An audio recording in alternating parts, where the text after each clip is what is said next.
അതിന്റെ ഒരു ക്ഷീണം അറിയില്ല. നമ്മളിവിടുന്ന് അയച്ചു കൊടുക്കുന്ന പൈസക്ക് അവിടെ ഒരു കാര്യം നടന്നു എന്നറിയുമ്പോൾ ഒരു സന്തോഷ. ഞങ്ങള് പലരും മനസ്സ് നാട്ടിൽ വെച്ചിട്ട് ശരീരം മാത്രമേ ഇങ്ങോട്ട് കൊണ്ടുവരുള്ളൂ. എന്താ ജോലി, എത്രയാ ശമ്പളമൊന്നും ഭാര്യയോട് പോലും പറഞ്ഞിട്ടില്ല.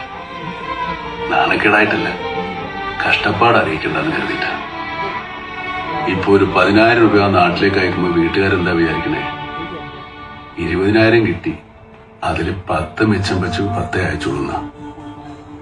സത്യത്തില് 7,000 കിട്ടിയിട്ട് 3,000 കടം വാങ്ങിയിട്ട് അയക്കുന്നതാ. തിരിച്ചു കിട്ടുമെന്ന് കരുതി ആർക്കും ഒരു സഹായം ചെയ്തിട്ടില്ല.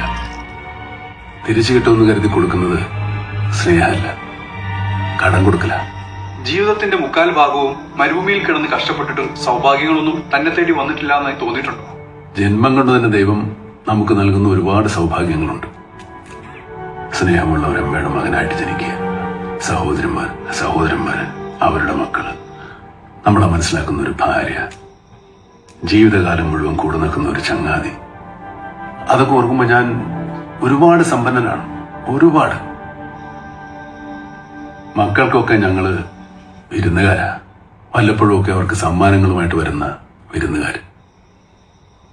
മക്കളുടെ പ്രായമുള്ള കുട്ടികളെ കാണുമ്പോൾ നമുക്ക് മക്കളുടെ ഓർമ്മ വരും.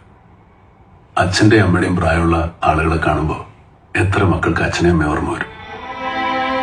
കുറച്ചുപേരെ മാറ്റി നിർത്തിയാൽ ഭൂരിഭാഗം പ്രവാസികളും നയിക്കുന്നത് സന്തോഷകരമായ ഒരു ജീവിതമാണെന്ന് നമുക്ക് പറയാൻ പറ്റുമോ? ഓരോരുത്തരും ജീവിക്കുന്നത് അവരുടെ മനസ്സിലാണ്. ഒരാൾ സങ്കടപ്പെട്ടിട്ടാണോ സന്തോഷിച്ചിട്ടാണോ ജീവിക്കുന്നതെന്ന് പുറത്തു നിന്ന് നോക്കുന്ന ആൾക്ക് എങ്ങനെ പറയാൻ പറ്റും? പറയാൻ പറ്റില്ല. സങ്കടപ്പെട്ടിട്ടുണ്ട്. ചില നേരങ്ങളിൽ നമ്മൾ നാട്ടിലില്ലെന്നോർത്ത്. ചന്ദ്രേട്ടൻ സ്കൂട്ടറിൽ നിന്ന് വീണ് കിടപ്പില.